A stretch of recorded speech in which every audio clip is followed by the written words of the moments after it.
que eu queria aqui falar no canal da obra de Jorge Amado. Difícil escolher por onde começar. E eu resolvi começar por Dona Flor e seus dois maridos, que é um dos romances mais famosos da literatura brasileira e uma das principais obras do escritor baiano Jorge Amado, né? Ele foi lançado na década de 60, lá em 1966, e ficou bastante conhecido a partir dos anos 70, quando foi lançado no cinema, na época com Sônia Braga, José Wilker e Mauro Mendonça nos papéis principais. Durante 34 anos, este foi o filme brasileiro mais visto, só perdendo essa posição para o filme Tropa de Elite em 2010. E Dona Flor e seus dois maridos também virou minissérie e ainda foi refilmado, né?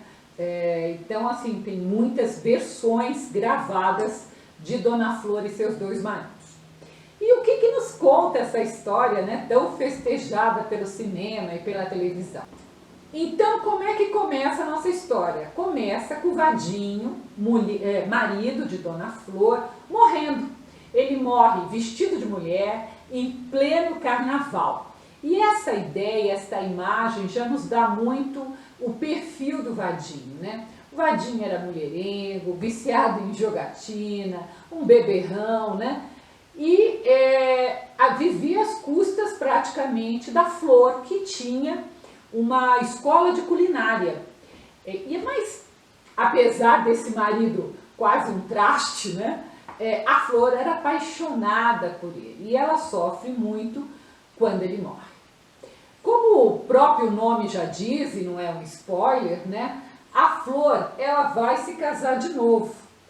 E o novo marido, chamado Teodoro, ele é um farmacêutico todo certinho. Exatamente o oposto do Vadinho, né? O seu primeiro marido. Enquanto que a vida com o Vadinho era uma montanha russa, com momentos, claro, muito bons, inclusive de sexo, eles tinham momentos muito bons de sexo, mas também era muito ruim quando ele chegava bêbado, quando ele não tinha dinheiro, quando ele não voltava para casa, né? A vida com o segundo marido, com o Teodoro, ela é completamente monótona e tediosa. Nem o sexo é muito bom. Então, o romance é um romance grande, ele tem cerca de 400 páginas, né? Ele mostra o dilema da Flor entre dois amores tão diferentes. E a própria Flor é um personagem muito rico, pois traz todas as contradições das mulheres da sua época, né? Ela foi educada por uma mãe controladora, além de controladora, ela era ambiciosa, ela impunha às duas filhas, a Flor e a irmã da Flor, muitas restrições e elas eram criadas para se casar com um bom partido. Era isso que a mãe das duas queria de qualquer maneira. Então, apesar, né, não adianta vigiar, então apesar de constantemente vigiada pela mãe, que era a Dona Rosilda, a Flor acaba se apaixonando por o Vadinho, que era um perfeito vagabundo. Ele tinha lá um cargo público, mas nem executava, nem ia direito ao trabalho, né?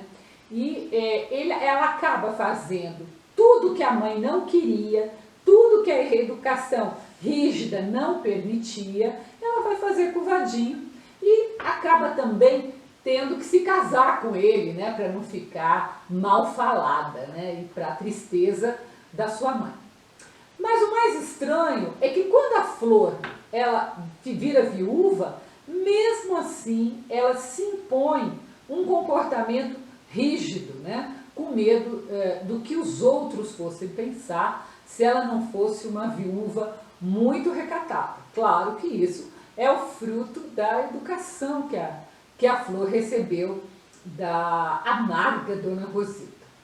Essa história ela é retratada nos anos 40 em Salvador, né? É uma Salvador que Jorge Amado conhece muito bem, e a história também mostra como era a sociedade daquela época, né?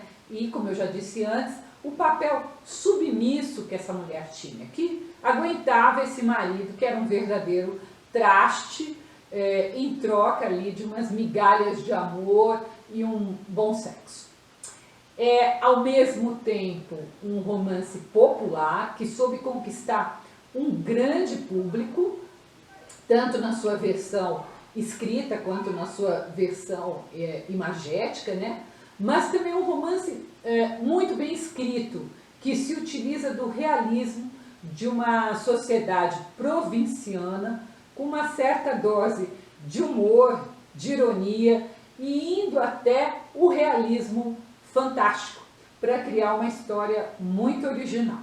Então, é um livro já de uma segunda fase do Jorge Amado. O Jorge Amado tem duas grandes fases, a fase de crítica social mesmo, e essa outra fase que é mais leve, que é de crônica de costumes.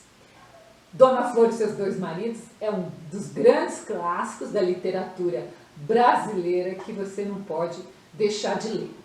A resenha escrita está no meu site www.miriambevilacqua.com.br e me escreva dizendo quais outros livros do Jorge Amado você gostaria que eu abordasse aqui no canal. Até a próxima!